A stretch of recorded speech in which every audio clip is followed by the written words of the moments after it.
pinsan ka lang ng Magnolia Chicken de Platos Hot Shots. Ilan, nag-try yung converge na humabol, pero paano ninyo na-maintain yung composure ninyo towards the end? Siguro by being positive, nagawa namin bumalik ulit, sabi ulit. Ngayon yung ano namin yung hard work namin na gusto namin talagang babalik na namin. Yun nga, pinakita namin na ayaw namin yung balik yung makikita or overtime. So, hindi namin yung dapat.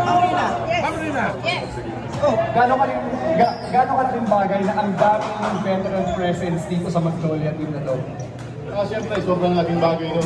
Madaming maglilid sa team, madaming magkoconnect sa amin sa bawat isa. Para sa team kasi. Kaya naman sa amin para yung confidence namin, ipasa namin sa mga